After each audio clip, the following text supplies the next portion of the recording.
de Job. Vamos a seguir trabajando una vez más, como lo hicimos el domingo anterior. Quiero anunciarle que los días martes, los varones, tenemos reuniones, los días martes en la casa de Leonardo, a partir de las 8, y los jueves tenemos reunión de estudio bíblico general, ¿sí? Los días jueves a partir de las 20 horas. Así que tome nota, los jueves a partir de las 20 horas tenemos los estudios bíblicos, ¿sí? Y los varones, los días martes a partir también de las 20 horas en la casa de nuestro hermano Leonardo. Estamos estudiando las Escrituras, como lo hicimos el año pasado y el año anterior a ese, porque la clave, hermano, usted sabe cómo es conocer las Escrituras. Conocer las Escrituras significa conocer a Dios. No hay otra forma de que podamos conocer a Dios si no es en base a estudiar la palabra de Dios, porque Dios se ha revelado allí. Muy bien, hermanos. En el capítulo 14, acompáñenme así a Job 14, porque en el capítulo 14 Job reflexiona sobre la brevedad de la vida, por ejemplo, versículos 1 y 2. Job reflexiona sobre que todos somos pecadores en el versículo 4. También Job reflexiona en el versículo 5 que los días del ser humano son cortos.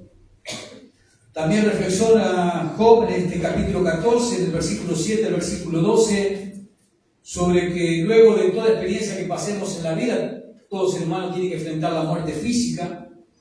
También en este capítulo 14 Job reflexiona sobre la soberanía de Dios y en la miseria que él está atravesando, que él está sufriendo en esta prueba en la cual él se encuentra involucrado.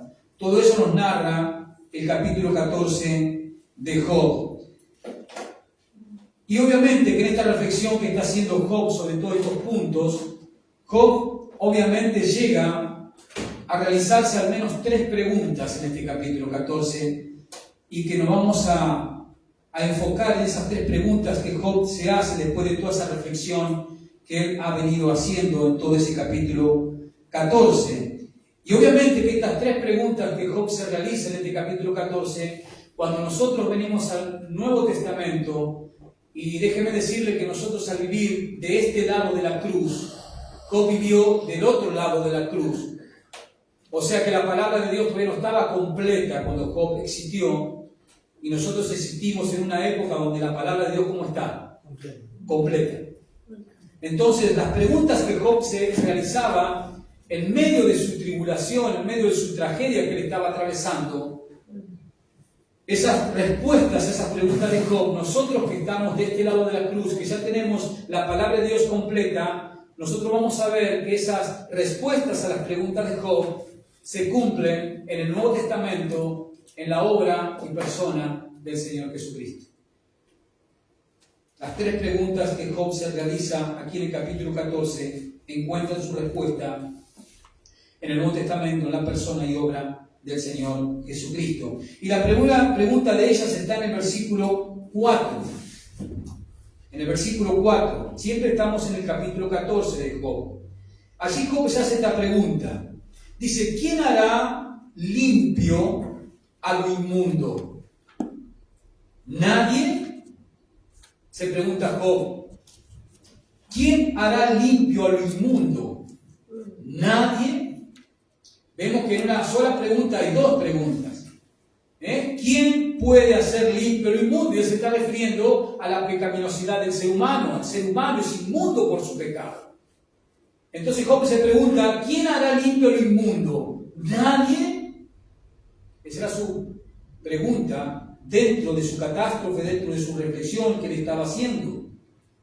Y obviamente que esta pregunta de Job viene y nace y brota, obviamente, de un corazón que reconoce, como era el caso de Job, ¿no? A él le nace esta pregunta, producto de un corazón que reconoce que no es posible, y Job lo sabía, no era posible complacer a Dios, no era posible ser justificado ante sus ojos por nuestras obras, porque él sabía que él y todos los seres humanos somos ¿qué?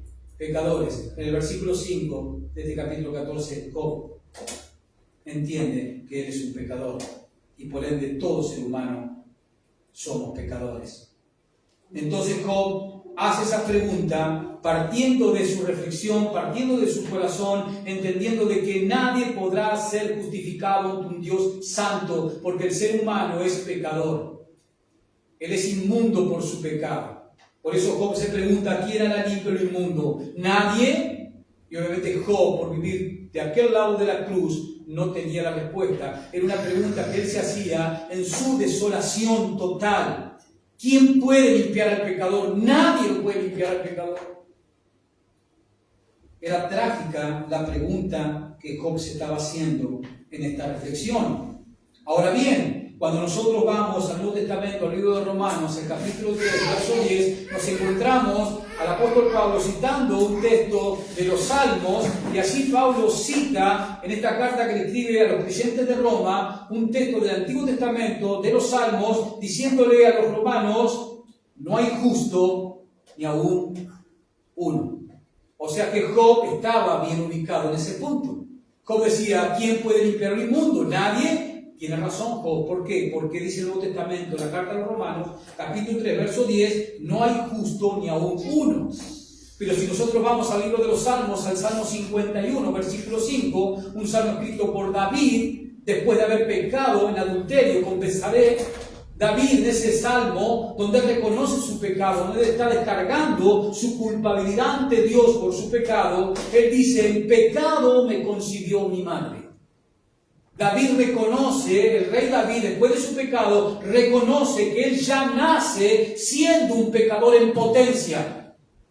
Porque traemos la infección del pecado, el poder del pecado, ya viene encristado en nuestra naturaleza caída. Por eso siempre ponemos el mismo ejemplo. Nosotros a los hijos, a los niños, les tenemos que enseñar a que se porten bien, porque el mal ya viene con ellos. Y eso es precisamente lo que David nos enseña. Y Job obviamente que está bien orientado en ese punto. ¿Quién puede limpiar lo inmundo? La pecaminosidad del hombre, ¿quién la puede limpiar? Nadie, se pregunta Job. Y obviamente es una pregunta que en él no había una respuesta. Por eso decía que esas respuestas se encuentran en el Nuevo Testamento una vez que vino nuestro Señor y Salvador Jesucristo. Dios, hermanos, tenemos que entender este punto importante en las Escrituras y en cuanto al carácter de Dios. Dios es santo. Acordémonos de la visión que tuvo el profeta Isaías cuando comenzó su ministerio, allí en Isaías 6. Deje marcado allí en Job, porque vamos a volver y vayamos al profeta Isaías, capítulo 6, al comienzo del ministerio del profeta, para que veamos la magnitud de la santidad de Dios en esta visión que se le da al profeta Isaías. Dios es santo, hermanos, y acordémonos de esta visión que lo vamos a leer, de esta visión que recibió Isaías, y a su vez vamos a leer cómo se sintió Isaías una vez que él tuvo esta visión. Isaías 6, verso 1 dice, en el año que murió el rey Usías, un rey del reino de Judá, vi yo al Señor, ahí está la visión, vio con sus ojos, vi yo al Señor sentado sobre un trono alto y sublime, y sus faldas llenaban el templo. ¿No? A Isaías se le está dando la visión de que de ver la majestad, el trono donde está sentado el Rey de Reyes, el Creador del universo, el Dios Todopoderoso. Isaías está viendo esta escena. Verso 2, por encima de él, y ahora entra a describir lo que él puede ver y lo que él puede percibir en su humana debilidad.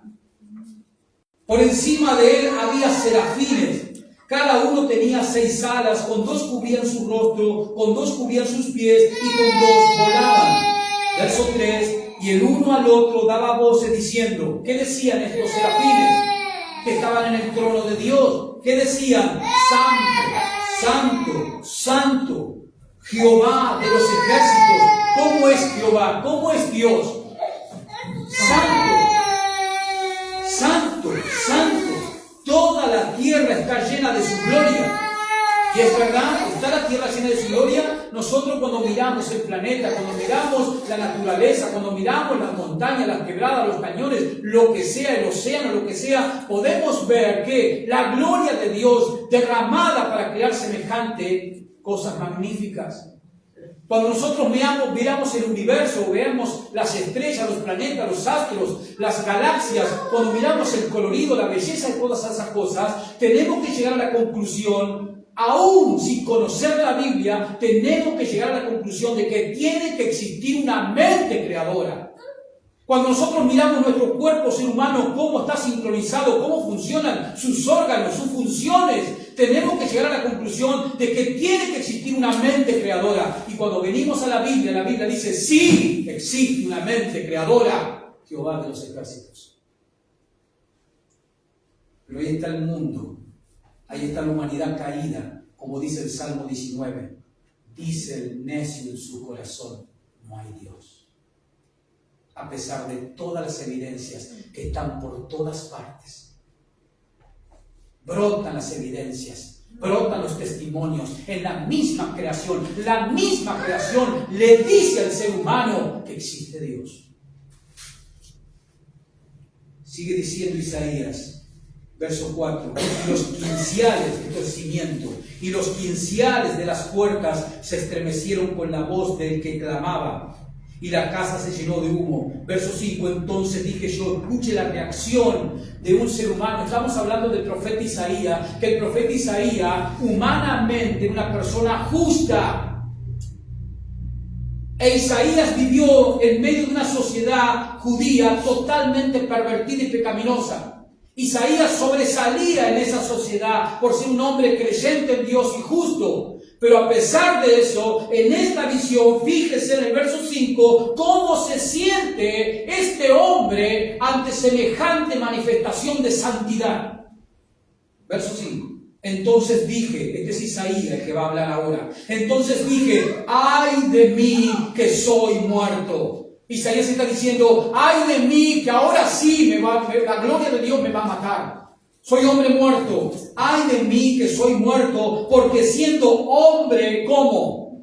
¿Qué reconoce Isaías? Siendo hombre inmundo de labios y habitando en medio del pueblo que tiene labios inmundos, han visto mis ojos al Rey, Jehová de los ejércitos. Esta es la reacción de un hombre justo.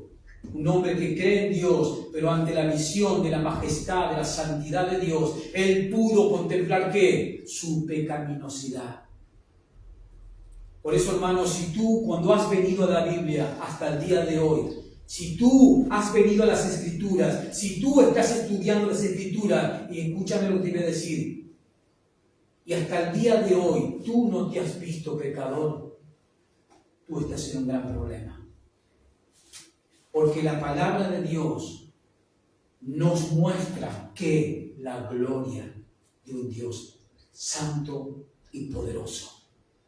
Si la palabra de Dios que tú has estudiado, que tú has leído, y sigues estudiando y sigues leyendo, no te ha llevado a ver tu pecaminosidad, no te ha llevado a verte lo inmundo que eres por tu pecado, a pesar de estar justificado, estás en un gran problema.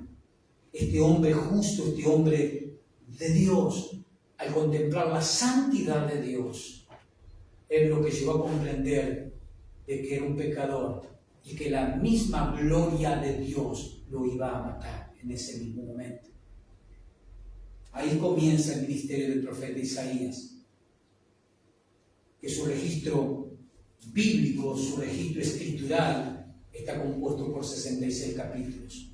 Pero así comienza su ministerio, ahí comienza su obra. Pero hermanos, volviendo, Dios es santo. Y Job sabía que Dios era santo. A lo que el alcance que él tenía de comprensión de Dios, Job sabía que Dios era santo. Por eso Job se pregunta en el versículo 4, ¿quién iba a limpiar lo inmundo? ¿Nadie? Sabiendo que él era un pecador, sabiendo que el ser humano somos una raza caída en el pecado, gobernada por el pecado, que nuestros actos son actos pecaminosos continuamente. Y obviamente Dios es santo, como en esta visión del profeta Isaías podemos ver, En contraparte a que Dios es santo, nosotros ¿qué somos? ¿Santos o pecadores? Pecadores. Nosotros no somos santos, sino que nosotros somos pecadores, nosotros no somos santos. Existe un gran abismo, hermanos, un gran abismo entre nosotros y Dios por causa del pecado. Venga conmigo a Isaías, pero el capítulo 59, que allí Isaías, mejor dicho el Señor, por boca de Isaías, lo enseña. Isaías 59, versículo 1. Dios es santo, hermano, y nosotros no. Job sabía eso. Por eso la pregunta que él se hace en el versículo 4. Y existe una gran diferencia, un gran abismo, diría yo, causado por el pecado entre Dios y el hombre. Existe un gran abismo que nos separa. Dice Pablo en el libro de Efesios capítulo 2, verso 1, que nuestros delitos y nuestros pecados han contribuido a que nosotros estemos separados de Dios y en un estado de muerte espiritual. Nuestros delitos, dice Pablo en Efesios, y nuestros pecados. Delito significa la corrupción que tenemos, por eso obramos como obramos. Y pecado se relaciona en violar la ley de Dios. Eso es lo que está diciendo Pablo en el libro de Efesios capítulo 2. Pero dice así en el 59, versículo 1, he aquí, dice Dios a través de Isaías, que no se ha cortado la mano de Jehová para salvar. Gloria a Dios, que todavía estamos en el tiempo de ¿qué? De la gracia de Dios. Pero también sabemos que un día el tiempo de la gracia de Dios, ¿qué va a pasar? Se va a terminar. Pero aquí dice el profeta Isaías, he aquí que no se ha cortado la mano de Jehová para salvar, ni se ha agravado su oído para oír. O sea, Dios está atento al clamor de aquella alma que acá en la tierra está agobiada por su propio pecado, que ya no soporta ser tan pecador y clama a Él. Dios está oyendo a esa alma. Pero Dios no oye al soberbio. Al soberbio, ¿qué dice Dios? Por ejemplo, Santiago. En la epístola a Santiago, Dios, ¿qué hace con los soberbios? Los resiste. Mas su gracia está ¿con quién? Con el humilde. Dice Isaías, que aquí que no se ha cortado la mano de Jehová para salvar, ni se ha agravado su oído para oír. Escuche el verso 2. Pero vuestras iniquidades, o sea, pecados, vuestras iniquidades han hecho división entre vosotros y vuestro Dios. Y vuestros pecados han hecho ocultar de vosotros su rostro para no oír. Dios no oye al pecador soberbio, altanero, que no reconoce su condición.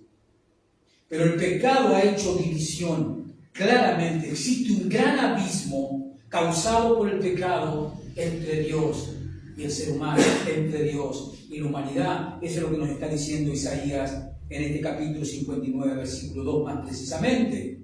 Ahora bien, la respuesta a la pregunta de Job, ¿de quién puede? Se preguntaba Job en el verso 4. ¿Quién puede limpiar la inmundicia del hombre? Esa respuesta se encuentra en el Nuevo Testamento. Esa respuesta está en el Señor Jesucristo.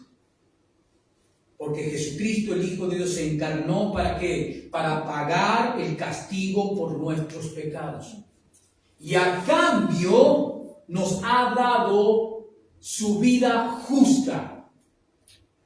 Su vida vivida en la humanidad de una manera justa, porque Jesús nunca pecó. La respuesta a Job de ¿quién puede limpiar lo inmundo?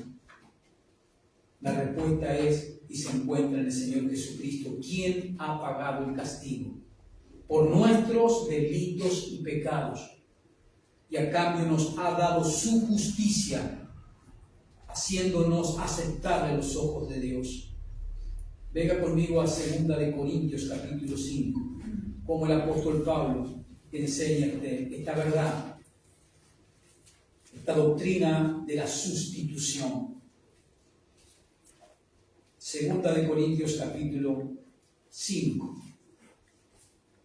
Jesucristo es la respuesta a la pregunta de Job, ¿de quién puede limpiar lo inmundo? Jesús lo ha hecho. Jesús ha limpiado nuestra inmundicia con su sangre vertida en aquel madero. Segunda de Corintios capítulo 5,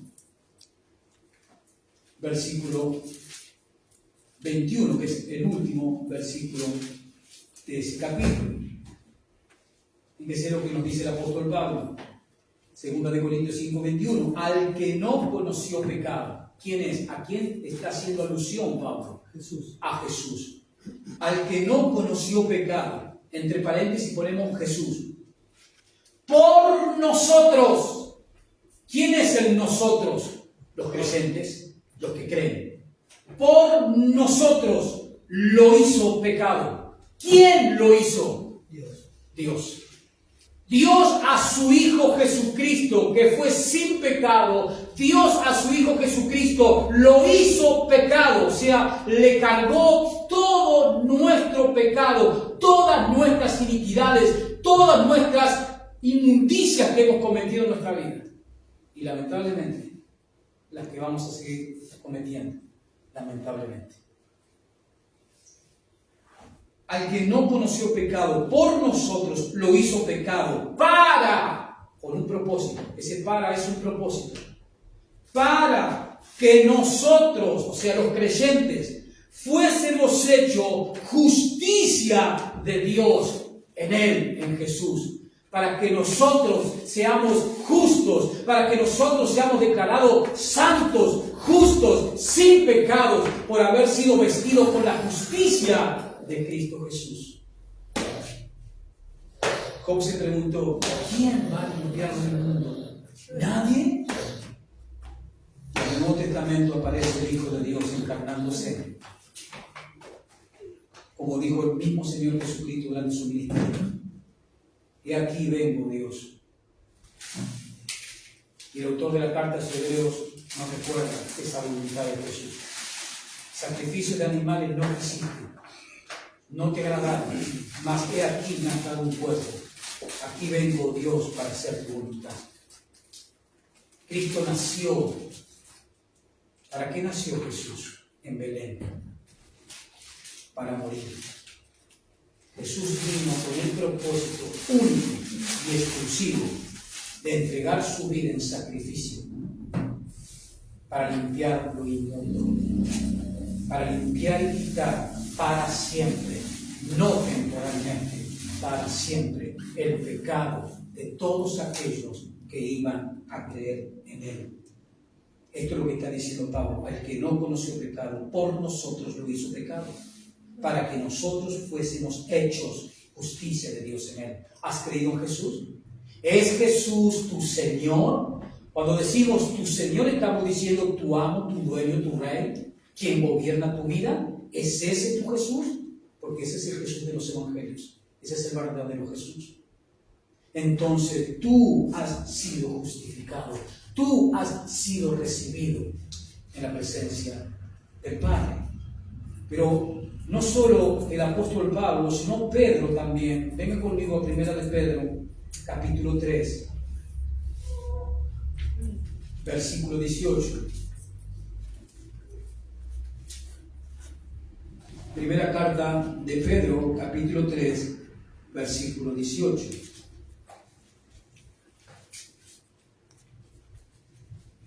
Y una vez más, Pedro, en sintonía con el apóstol Pablo, nos va a decir lo mismo. El propósito de Cristo al venir al mundo. El propósito de Cristo al encarnarse.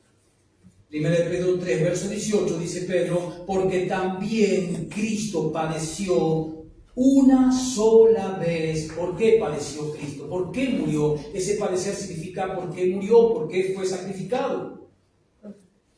Porque también Cristo padeció una sola vez por los pecados. El justo, dice Pedro, ¿quién es el justo? Jesús. El justo, ¿por quiénes? Los inmundos, los injustos. El justo por los injustos, con un propósito, para llevarnos a Dios, para reconciliarnos con Dios, para que terminemos en la gloria y en la presencia de Dios. El sin pecado, como dijo Pablo en 2 Corintios 5:21, pero dice el justo por los injustos, por los inmundos, para limpiar la inmundicia del pecado de todos aquellos que un día creían en Él, para llevarlos a Dios, siendo a la verdad muerto en la carne, pero vivificado en el Espíritu. Jesús, hermanos, el Hijo de Dios, es quien ha limpiado la inmundicia de nuestros pecados. Como dice Isaías en el capítulo 53, versículo 5.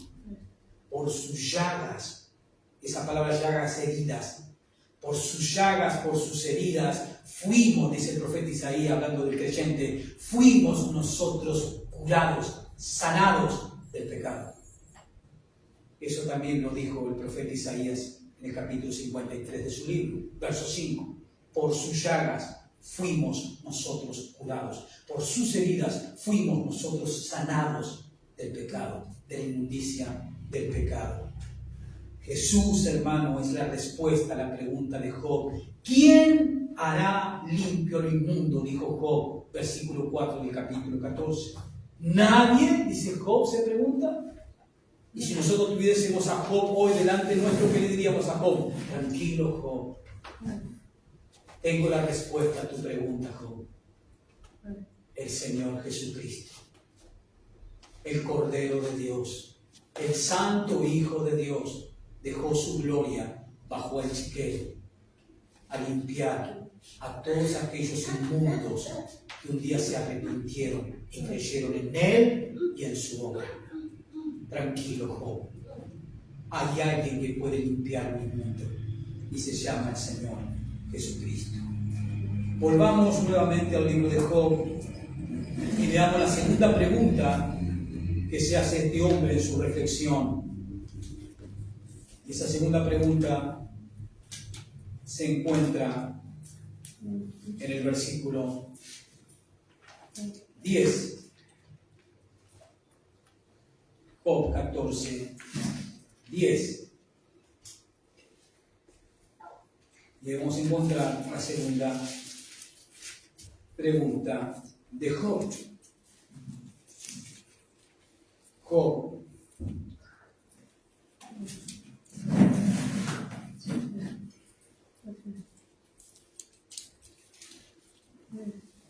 14, versículo 10. Ahí tenemos la segunda pregunta que realiza Job. Mas el hombre morirá y será cortado. Perecerá el hombre. ¿Y dónde estará él? Se pregunta Job. Mas el hombre morirá, dice Job. Y será cortado, obviamente, de la tierra de los vivientes. Perecerá el hombre. Todo alusiona a lo mismo. Y se pregunta al final, ¿y dónde estará él? ¿Dónde estará él? Y esta es una pregunta acerca de qué que se hace Job. ¿Y dónde estará él una vez que muera? Una vez que sea cortado, una vez que perezca el hombre, dice Job, se pregunta, ¿dónde estará él? ¿Se esfumará? ¿Dejará de existir? ¿Existirá en otra parte? ¿Dónde estará él? Dice Job. Esta pregunta obviamente es acerca de la eternidad que Job se está preguntando. Sobre la muerte, sobre la vida. Y todos sabemos que la vida se perdió en el jardín del Edén. ¿Sí? Génesis 3. Adán y Eva eran como inmortales. Cuando ellos pecan, ¿cuál fue lo que Dios le advirtió a Adán? Si comía de ese árbol, ¿qué iba a pasar? ¿Qué le advirtió? Es cierto, morirán. Esa era la advertencia de Dios. No coman de él. No violen mi palabra. No desobedezcan mi palabra. Porque desobedecer la palabra de Dios, en primer lugar, es lo mejor para nosotros. Pero desobedecer la palabra de Dios acarrea consecuencias. Y es lo que le estaba diciendo Dios en el jardín del Edén a Adán, a nuestros primeros representantes. Morirán. Todos sabemos la historia. Ellos comieron, desobedecieron, violaron la palabra de Dios y la consecuencia fue la muerte espiritual, la primera. La muerte física vino muchos años después. Pero ellos murieron espiritualmente en el mismo momento que desobedecieron la palabra de Dios. La vida se perdió en el Edén. Génesis 3 nos da el registro bíblico, el registro histórico de ese incidente. Pero la vida que perdió Adán en el Edén se recuperó. ¿Cuándo y dónde? En el monte Calvario, cuando Cristo fue levantado en la cruz. Las últimas palabras de Jesús en la cruz que registra el evangelista Juan en su capítulo 19 de su evangelio, las últimas palabras de Jesús fueron: consumado es. Lo cual significa: ya está, todo listo, todo logrado, todo consumado. Y en esa consumación estaba la recuperación de la vida, que se había perdido en Génesis 3. Y otra vez a la pregunta que se hace Job, después que el hombre muera, que perezca, que sea cortado, ¿dónde estará él? Y obviamente la respuesta también se encuentra en el Señor Jesucristo. ¿Dónde estará él? Venga conmigo al Nuevo Testamento nuevamente, a Filipenses. La respuesta a esa segunda pregunta de Job: ¿a dónde estará el hombre cuando perezca, cuando sea cortado, cuando muera? La respuesta para Job es Jesucristo. Jesucristo es la respuesta a la pregunta de Job. Filipenses capítulo 1. Y escuche, para el creyente, hermanos, para el creyente en Jesucristo, genuino y verdadero, la respuesta a dónde estará él cuando muera es en la presencia de Dios, en el reino de Dios. Para el creyente, la respuesta a dónde estará él cuando muera es en la presencia de Dios, en el reino de nuestro Señor Jesucristo. Escúchelo al apóstol Pablo, Filipenses 1, versículo 20. Filipenses 1, versículo 20. El apóstol Pablo estaba prisionero cuando está escribiendo esta carta. Él tenía dos posibilidades: morir como mártir, ¿no?, con su cabeza rodando, o ser liberado. Todos sabemos por la historia y por el registro bíblico de que él fue liberado. Después, por segunda vez, es detenido y ya en su segunda vez no es liberado. Pero el contexto, Pablo está escribiendo esta carta a los filipenses desde la prisión allí en Roma. Y él dice en el verso 20: conforme a mi anhelo, les dice Pablo a los creyentes de la iglesia de Filipo, dice: conforme a mi anhelo y esperanza de que nada seré avergonzado, antes bien, con toda confianza, dice Pablo, como siempre, ahora también seré magnificado, Cristo en mi cuerpo, o por vida o por muerte. Cristo va a ser magnificado en mi vida, dice Pablo, así muera o siga viviendo. Lo que a Pablo le importaba es que Cristo siga siendo glorificado. Versículo 21, porque para mí, dice Pablo, fíjese la decisión que tenía Pablo. Con tal de servir a Cristo, con tal de servir a su Señor, Pablo dice: no me importa morir. O no me importa seguir viviendo, con tal de que yo siga glorificando a Cristo, así sea en mi vida si sigo viviendo, o así sea en mi muerte si me toca morir.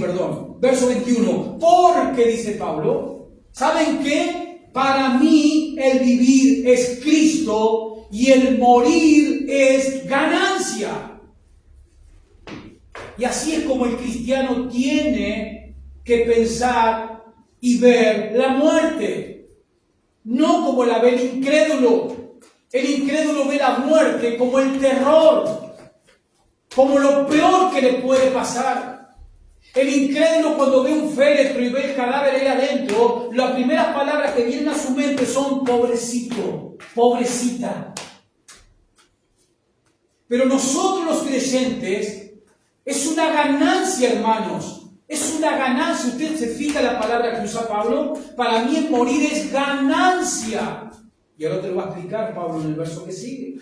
Verso 22. Mas si el vivir en la carne, o sea, si seguir viviendo la vida física, dice Pablo, resulta para mí en beneficio de la obra, no sé entonces qué escoger. Porque de ambas cosas estoy puesto en estrecho, teniendo el deseo de partir. Ese partir significa morir. Dice Pablo, tengo un deseo. ¿Cuál, Pablo? El de partir y estar ¿con quién? Con Cristo, lo cual es muchísimo mejor. Entonces, hermanos, para el creyente la respuesta a ¿dónde estará él cuando muera, cuando perezca, cuando sea cortado de la tierra, como se preguntó Job? Y la respuesta es en la presencia de Cristo. Cuando el creyente muere, cuando nos toca enfrentar la muerte física, en el mismo instante que cerramos los ojos aquí, los abrimos en el reino. Y la primera persona que vas a ver cuando mueras, la primera persona que te va a estar recibiendo, ¿quién es? ¿Quién es? Jesús. Lo primero que vas a ver cuando cierres tus ojos acá, van a ser los brazos abiertos de Jesús, dándote la bienvenida. Entonces la respuesta que le damos a Job está en el Señor Jesucristo. ¿Dónde estará el creyente? El creyente cuando muera estará en la presencia del Señor. Pero fíjense lo que dice Pablo ahora, no a los creyentes de Filipo, sino a la iglesia de los Corintios. Fíjense lo que dice a los Corintios en la segunda carta de los Corintios, capítulo 5. Segunda de Corintios 5, versículo 6. Segunda carta a los Corintios, capítulo 5, versículo 6. Pablo está haciendo toda una explicación de que hay que vivir por la fe. Hay que vivir creyéndole a Dios en base a lo que Dios nos ha revelado en su palabra. Versículo 6 de Segunda de Corintios 5 dice: así que vivimos, dice Pablo, confiados siempre. ¿Usted vive así? ¿Usted vive así el día a día? Como el apóstol Pablo. Pablo dice: así que vivimos confiados siempre. Y sabiendo que entre tanto que estamos en el cuerpo, estamos ausentes del Señor. ¿Usted dónde está ahora? En el cuerpo. O sea que usted está presente o ausente del Señor. Ausente.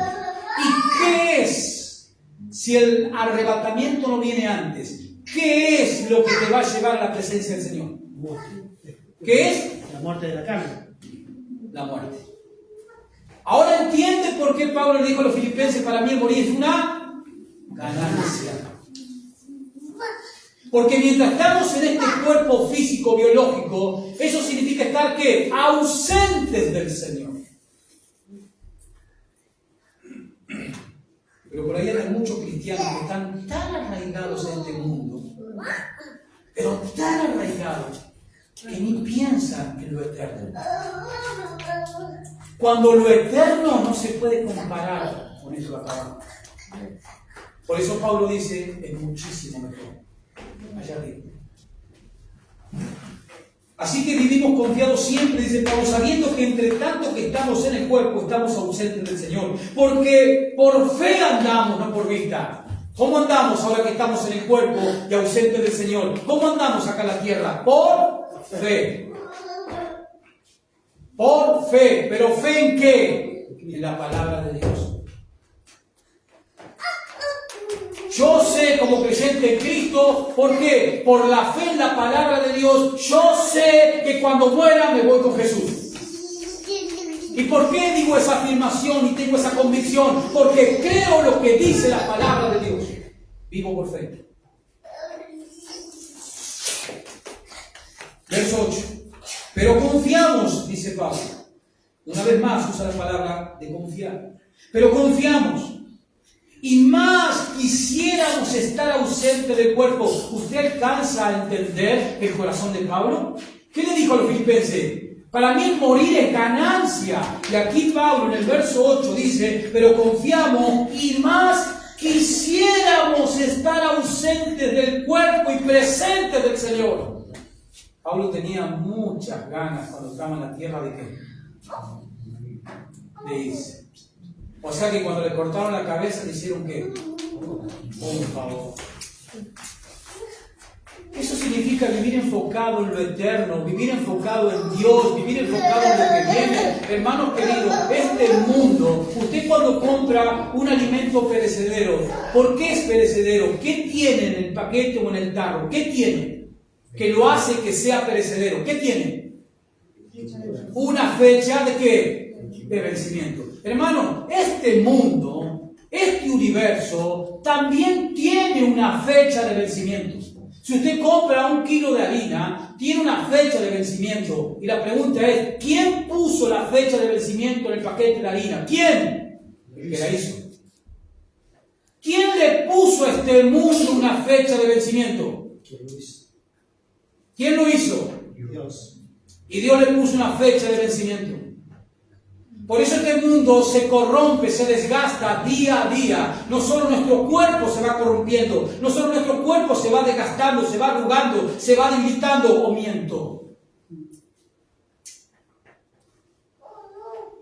sino también el mundo se va desgastando. Porque este mundo le tiene que dar lugar a lo nuevo que Dios tiene preparado. Este mundo le tiene que dar paso, le tiene que dar lugar a lo nuevo. ¿Y qué es lo nuevo? Cielos nuevos y tierra nueva. Donde vivirán ¿quiénes? Los que hoy le creen y le siguen a Dios en medio de un mundo totalmente hostil, donde es dificilísimo amar y seguir a Cristo. ¿Escuchó? Usted vive en una sociedad donde es dificilísimo servir y seguir a Cristo, por si no lo sabían. Donde se predica la verdad, nunca habrá masas de personas. ¿Lo sabías?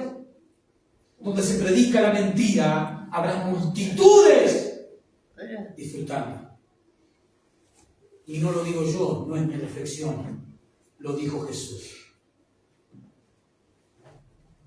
Pero fíjense, hermanos, que para el creyente, a la pregunta de Job, ¿de dónde iba a estar el hombre cuando sea cortado, cuando muera, cuando perezca? Si es creyente, ¿estará dónde? En la presencia de Dios, inmediatamente después de morir. Ahora, para la persona que rechaza a Cristo, la respuesta a la pregunta de Job, ¿dónde estará el hombre después que perezca? No va a ser en la presencia de Dios, sino va a ser en el lugar de tormento, llamado infierno, donde Jesús dijo, por ejemplo, en Mateo 25, en Mateo 13, en Mateo 22, Jesús dice, allí será el lloro y el crujir de dientes, por el sufrimiento continuo y sin descanso que las personas van a percibir en ese lugar,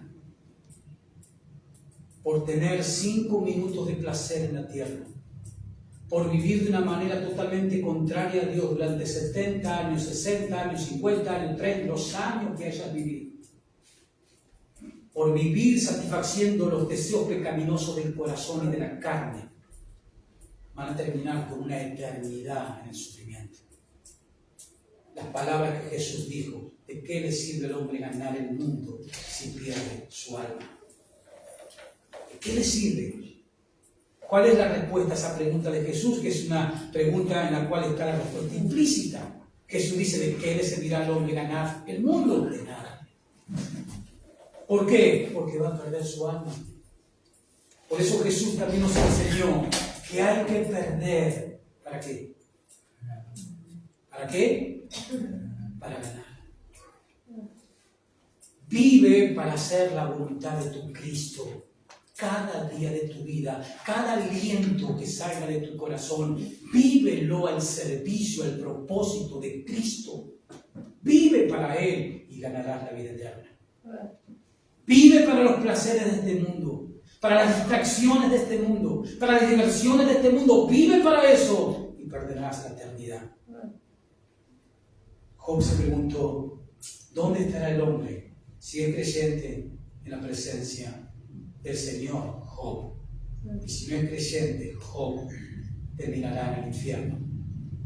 Esa es la respuesta que nosotros le podemos dar a Job si lo tuviéramos con nosotros. Y la tercera pregunta, volvamos a Job 14. De estas tres preguntas que se hizo este hombre en su tribulación. Volvemos a Job 14. La tercera pregunta la encontramos en el versículo 14. Y fíjese lo que se pregunta Job aquí. La tercera pregunta se encuentra en el versículo 14. Y Job se pregunta, si el hombre muriere, ¿volverá a vivir? Se preguntó Job. Recuerden, ¿no? Hago énfasis en ese punto. Job vivió antes de la cruz. Nosotros tenemos la respuesta y sabemos que las respuestas están en Cristo Jesús. Pero Job todavía no había tenido esa bendición. Y Job se pregunta aquí en el versículo 14, si el hombre muriere, ¿volverá a vivir? Y por tercera vez, la respuesta se encuentra en ¿quién? En nuestro Señor Jesucristo. El creyente, ¿qué va a pasar después de morir? Vivirá de nuevo. El creyente vivirá de nuevo. Nuevamente, 1 Corintios, en el capítulo 15, que es el capítulo por excelencia, donde Pablo enseña de una manera magistral, por obra del Espíritu Santo, en cuanto a la resurrección corporal y física del Señor Jesucristo y de todos aquellos que están unidos a Cristo por la fe, por creerle. Todo el capítulo 15 de 1 Corintios es una exposición magistral del Espíritu Santo usando como instrumento humano al apóstol Pablo. Fíjese si en el versículo 20 de 1 Corintios 15, todo el capítulo 15, Pablo expone sobre la resurrección corporal y física de Jesús y de aquellos que creen en Jesús. Versículo 20, dice el apóstol Pablo, mas ahora Cristo ha resucitado de los muertos, porque en la iglesia de Corintios había infiltrado falsos maestros que venían con una teología griega diciendo que en realidad Cristo no había resucitado. Entonces Pablo tiene que moverse a defender esta verdad crucial, central para el cristianismo, que es la resurrección de Cristo. Y dice Pablo, mas ahora Cristo ha resucitado de los muertos, primicia, o sea, el primero, primicia de los que durmieron es hecho. O sea que si Él fue el primero, ¿qué quiere decir eso? Que vendrán otros luego. Verso 21. Porque por cuanto la muerte entró por un hombre, ¿por quién entró la muerte? Por Adán. Porque por cuanto la muerte entró por un hombre, también por un hombre. ¿Qué entró al mundo por un hombre también? La resurrección de los muertos. ¿Y quién fue ese segundo hombre? Jesús. Y fíjese que Pablo no dice que por un hombre entró la muerte y por Dios vino la resurrección. Pablo dice, y exalta Pablo, la humanidad que tuvo Jesús. Porque en esos tiempos también había muchas enseñanzas diciendo que Jesús no había sido un hombre 100% hombre. Y al día de hoy hay religiones que siguen sosteniendo la misma teología aberrante. Jesús fue 100% hombre. Jesús fue un bebé como tú y como yo. Lloró como bebé. Hizo las cosas que hace un bebé. Tuvo que crecer. Lloró, se rió, tuvo frío, tuvo calor, tuvo sed, tuvo hambre. Porque fue un hombre. Aunque nunca dejó de ser Dios. Verso 21, porque por cuanto la muerte entró por un hombre, también por un hombre la resurrección de los muertos. Verso 22, porque así como en Adán todos mueren, también en Cristo todos serán vivificados. O sea, en Adán todos mueren. ¿Y quiénes son los que siguen estando identificados con Adán? ¿Quiénes son hoy en la actualidad? Los que rechazan a Jesús. Los que rechazan a Jesús por su incredulidad, por su indiferencia hacia Jesucristo, esas personas se siguen identificando ¿con quién? Con su padre Adán, por quien entró la muerte. Y si mueren en esa condición, identificándose con Adán, morirán eternamente.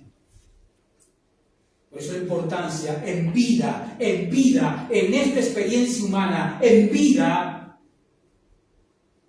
la importancia de tomar la decisión de creerle a Dios en las Escrituras y entender de que somos pecadores y que la única manera de salir de esta situación calamitosa que me va a llevar al infierno eterno es abrazar por la fe la obra y la persona del Hijo de Dios, nuestro adorado y bendito Salvador Jesucristo. En el mismo capítulo, pero salta el versículo 54. Sigue diciendo Pablo en esta exposición sobre la resurrección corporal de Cristo y de los que pertenecen a Cristo por la fe. Verso 54. Y cuando esto corruptible, ¿a qué se refiere esto corruptible? A este cuerpo que tenemos hoy. Y cuando esto corruptible se haya vestido de incorrupción. ¿Qué significa eso? Cuando Dios nos dé un cuerpo nuevo, un cuerpo glorificado, y dejemos de tener este cuerpo corrupto.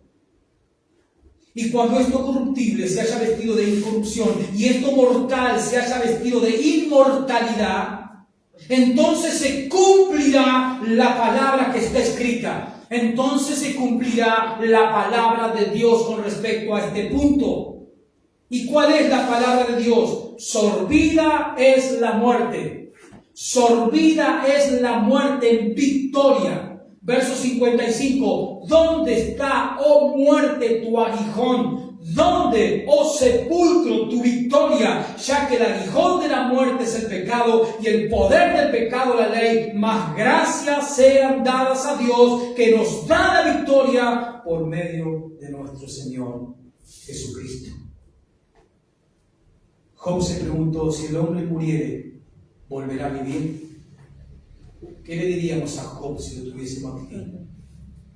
Quédate tranquilo, Job. El creyente en Cristo, el que ha dejado su pecado y abrazado la salvación solamente por la fe y solamente en Cristo Jesús, Job volverá a vivir. ¿Y sabes qué, Job? Volverá a vivir con un cuerpo glorificado, inmortal, que no se enfermará más, no envejecerá más. Será glorioso porque estará hecho a la imagen de Jesús. Job, cuando el hombre muriere, va a volver a vivir. O con Cristo en la eternidad, o en el infierno, para sufrir las consecuencias por su pecado.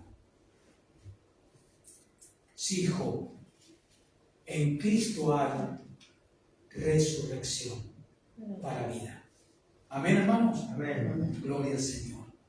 Hermanos, para ir terminando, el libro de Job nos recuerda, como ya vimos el domingo pasado, que existe en el tiempo de Job, antes del tiempo de Job, y sigue existiendo hoy. El libro de Job nos enseña que existe un conflicto cósmico todo el tiempo. ¿Sí? Capítulo 1 y capítulo 2 de Job. ¿Se acuerdan? Cuando entra a la corte celestial de Dios, ¿quién? Entre los ángeles. ¿Quién vino? Un ángel caído, Satanás. Entonces, una de las cosas que el libro de Job nos enseña es eso, que hay un conflicto cósmico permanente, sucediendo paralelamente a la tierra. Hay un conflicto cósmico todo el tiempo. Y obviamente desconocemos, como lo hizo Job. Él desconocía todos esos eventos. Y con mucha frecuencia también es verdad que a veces en medio de las pruebas nos preguntamos ¿por qué Dios permite algo? Muchas veces nos hemos preguntado ¿por qué Dios permite algo? Y cuestionamos y muchas veces terminamos dudando de la bondad de Dios sin haber visto el panorama completo. Porque hay cosas que están sucediendo hacia arriba y que repercuten aquí. Esa es una de las cosas que nos enseña el libro de Job. Por eso ya entendemos, ¿no?, la descarga que hace Job en el libro, la descarga que hacen los 3 amigos de Job cuando vienen a consolarlo, que nadie le dio el pichón, porque estaban desconociendo el panorama completo. Estaban desconociendo que todo se había originado en el cielo. Y tenemos que entender eso, hermanos. También el libro de Job nos enseña, y la vida de Job es un ejemplo de eso. El libro de Job nos enseña a confiar en Dios bajo toda circunstancia. La vida de Job nos da ese legado también. Job, a pesar de todo, a pesar de no entender, a pesar de reflexionar equivocadamente muchas veces, pero Job en el fondo nunca dejó de confiar en Dios. Aún ante el consejo de su propia esposa, que obviamente era contrario a la voluntad de Dios, pero ni siquiera con eso se quebró Job. También Job nos enseña a confiar en Dios bajo toda circunstancia. Y tenemos que aprender ese legado de Job. Debemos confiar en Dios, no solo cuando no entendemos, sino porque no entendemos ciertas circunstancias. Tenemos que seguir confiando en Dios. Por último, venga al Salmo 18 y escuchemos al salmista David. Salmo 18.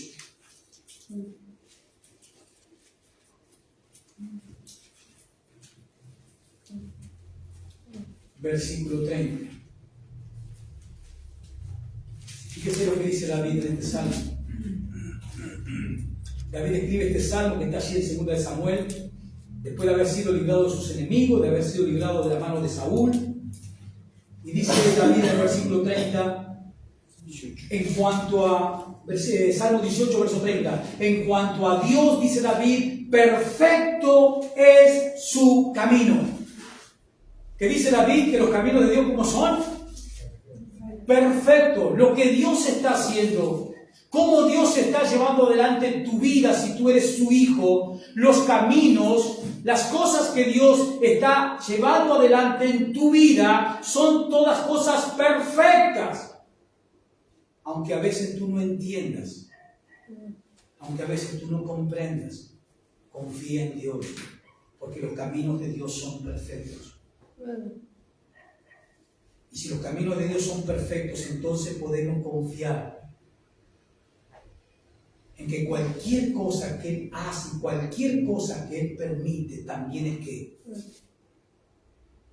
si los caminos de Dios son perfectos, tenemos que confiar que cualquier cosa que Él haga y cualquier cosa que Él permite en nuestra vida es que perfecto.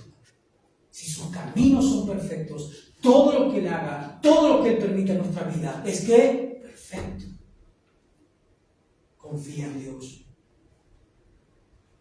Y recordemos las palabras del profeta Isaías en el capítulo 55. Ahí sí terminamos con este texto. Porque estas palabras hay que recordarlas siempre. Isaías 55.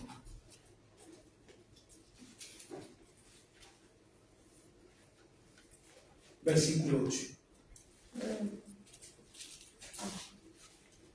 Isaías 55, versículo 8.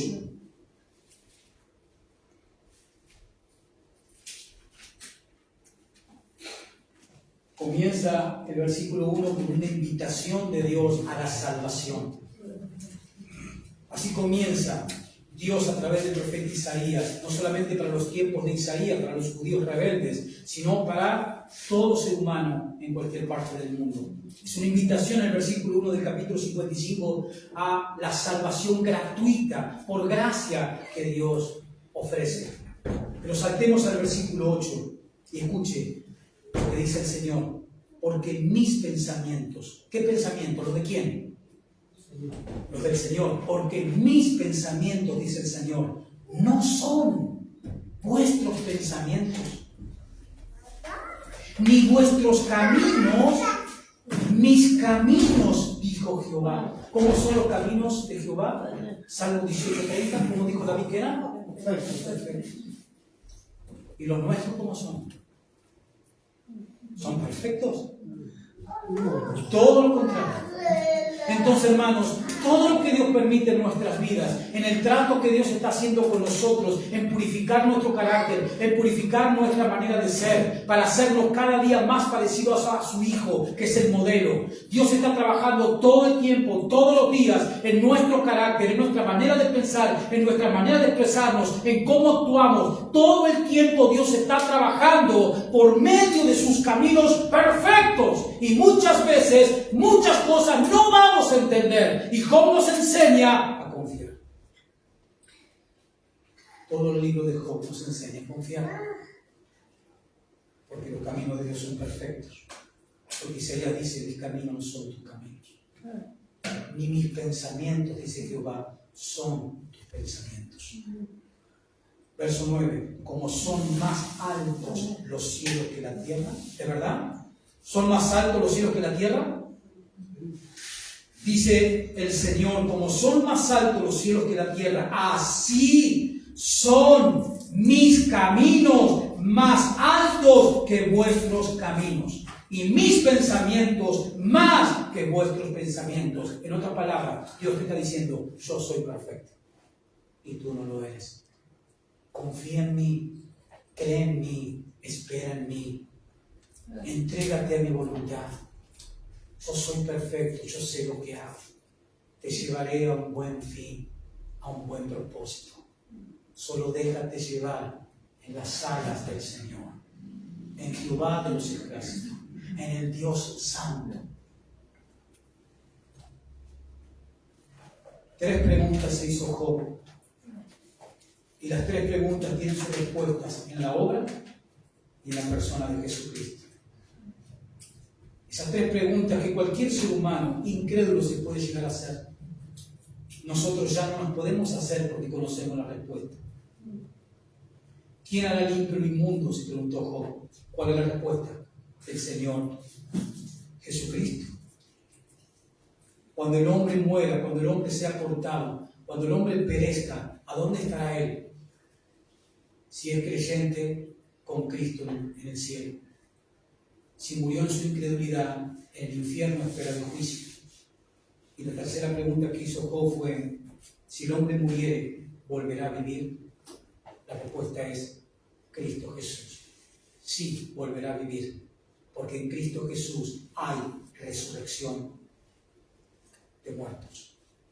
Por eso es importante lo que hacemos hoy en la vida.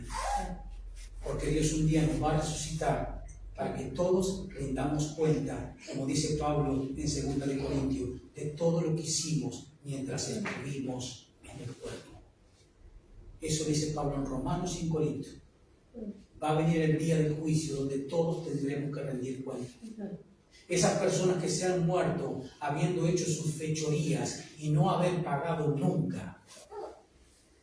Y muchos usan el refrán, no, Pepito hizo las que quiso, las disfrutó todas, se murió y un día va a resucitar Pepito y estará en el trono de Dios para rendir cuenta de todo lo que hizo cuando estuvo en el cuerpo. Y si fue malo, infierno eterno. Amén, hermanos. Amén. Gloria al Señor por su palabra. Gloria a Dios por su sabiduría. Está explayada en su palabra y que Dios, a través del Espíritu Santo, nos permite entender y comprender. Amén. Póngase de pie y vamos a orar para darle gracias al Señor.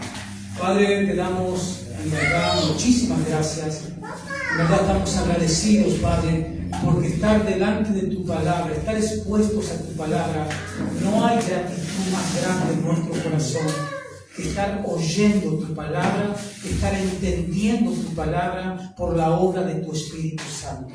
No hay mayor bendición para un mortal, Señor. No hay mayor bendición para un ser humano que ser expuesto a la palabra de Dios para que seamos corregidos, instruidos, edificados, Señor, y también alentados, Padre, con el poder de tu palabra. Padre, todos juntos como iglesia, como congregación, te damos gracias y bendecimos la palabra que acabamos de recibir. Bendecimos la palabra, Señor, que nos has hablado a través de los apóstoles y profetas que tú has escogido para traer tu palabra escrita.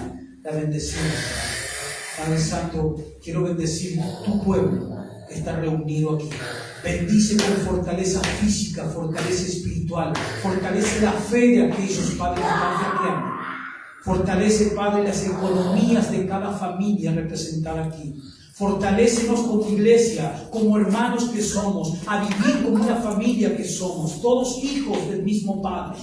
Señor, bendice a los que están en necesidad física, material o espiritual. Bendícenos, Padre, y ayúdanos, porque de ti dependemos absolutamente para todo, Dios mío. Sin ti no podemos y no queremos hacer nada. Padre, en el nombre de tu Hijo te damos gracias, gloria y honra. Amén, amén.